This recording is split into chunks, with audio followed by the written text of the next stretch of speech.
السلام علیکم. میرا نام پروفیسر ڈاکٹر محمد ارشاد ملک ہے اور میں as head of ENT and head and neck surgery department work کر رہا ہوں Allama Iqbal medical college and Jinnah hospital Lahore. آج جس ٹاپک میں ہم نے بات کرنی ہے وہ ہے کہ ہیئرنگ لاس یا سماعت کیوں متاثر ہو جاتی ہے یا سماعت کی کمی کیوں ہو جاتی ہے.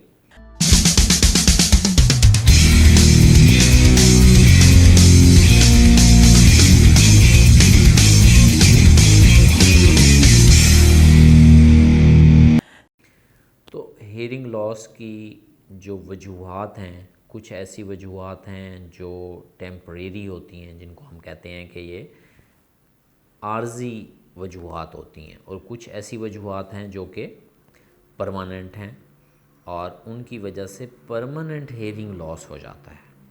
تو اگر ہم یہ بات دیکھیں کہ عارضی وجوہات کیا ہیں، تو سب سے کامن جو عارضی وجہ سامنے آتی ہے وہ کان کے اندر ویکس کا جمع ہو جانا.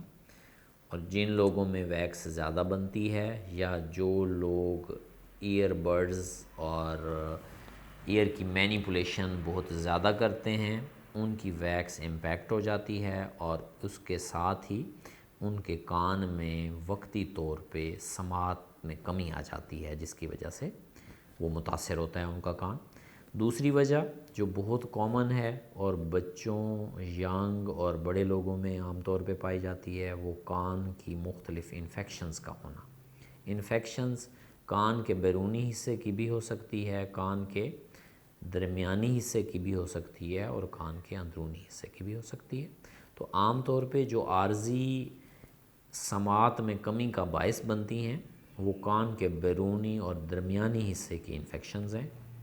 اور ویکس انفیکشن یہ ساری ایسی چیزیں ہیں کہ جو ٹریٹیبل کازز ہیں، جن کو ہم دیکھ کے اور معائنہ کرنے کے بعد ڈائیگنوز کر کے ٹریٹ کرتے ہیں. تو جو بھی ہیئرنگ لاس ہوتا ہے وہ بالکل ریورس ہو جاتا ہے. اس لیے ہم اسے کہتے ہیں کہ یہ عارضی سماعت میں کمی کا باعث بنتے ہیں.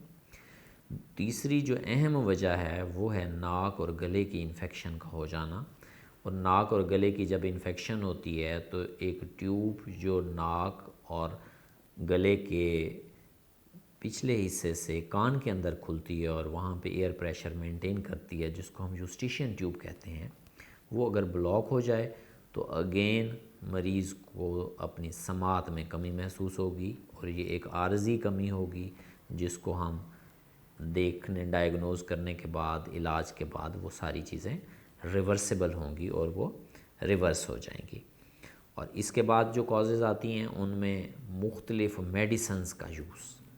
کچھ اینٹی بائیوٹکس ایسی ہیں جو مختلف انفیکشنز میں ہمیں دینی پڑتی ہیں اور وہ سماعت میں ٹیمپریری کمی کا باعث بنتی ہیں.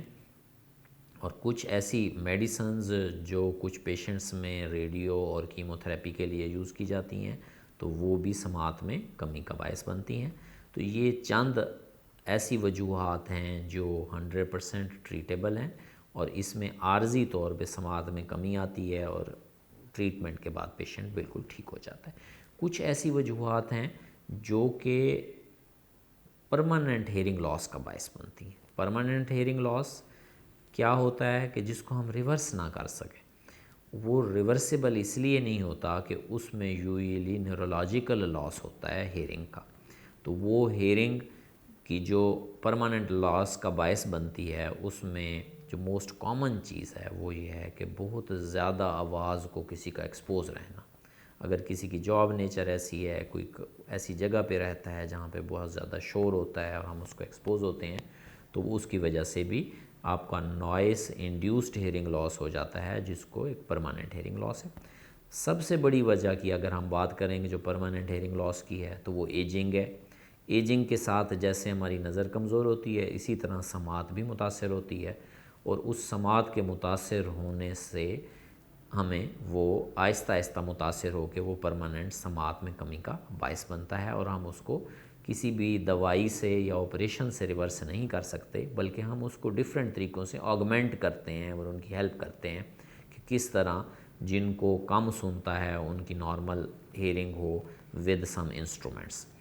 اور اس کے ساتھ ہی جیسے پہلے بات کی کہ دوائیوں سے ٹیمپریری ہیئرنگ لاس بھی ہوتا ہے، تو کچھ ایسی میڈیکیشنز ہیں جن سے ہیئرنگ لاس پرماننٹ ہو جاتا ہے، اور اگر وہ پیشنٹ دوائی بار بار لیتا ہے یا زیادہ دیر کے لیے لیتا ہے تو اس سے پرماننٹ لاس ہونے کے چانسز بہت زیادہ ہو جاتے ہیں۔